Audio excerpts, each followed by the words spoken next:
أثار إعلان السلطات الجزائرية مؤخرا عن انخفاض نسبة البطالة في الجزائر إلى حدود 11% موجة من الجدل في الوسط المحلي، خاصة وأن بعض الجهات الدولية قدرتها بأكثر من 30%. تفاصيل في تقرير من الجزائر.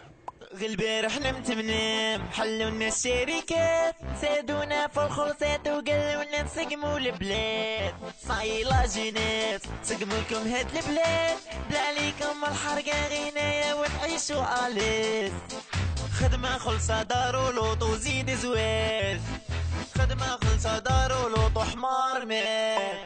نايد دسبح كيم داري، ما على باليش كعشا صاري، ضربت الله في الحومة تاعي عقلي طار. حاجة بيزار قنوتة قاع خويا وتصفر، ناس قاع عم بكرة باش تخدم. حاجة بيزار راها تسترالي وراني نو اي وراكم.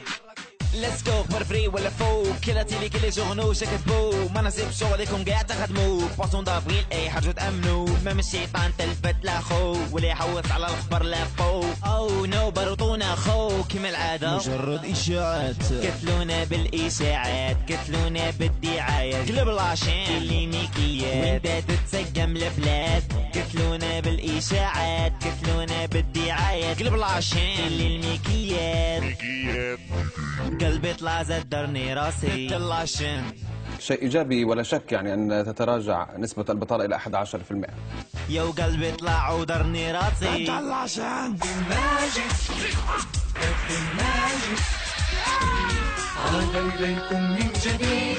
باي باي كائنة الحية، باي باي كائنة الحية، زاد لاروج فودكا وبيرة، تحيا سبور والتبكار. باي باي كائنة الحية، باي باي كائنة الحية، زاد لاروج فودكا وبيرة.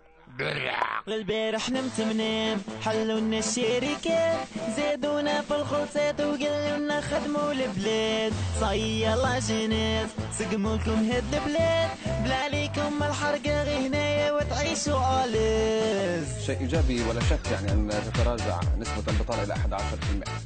يا ليت كان ذلك صحيح. هذه الأرقام ليست صحيحة ولا أحد يصدق ذلك. يعني. شكرا جزيلا لك. شكرا.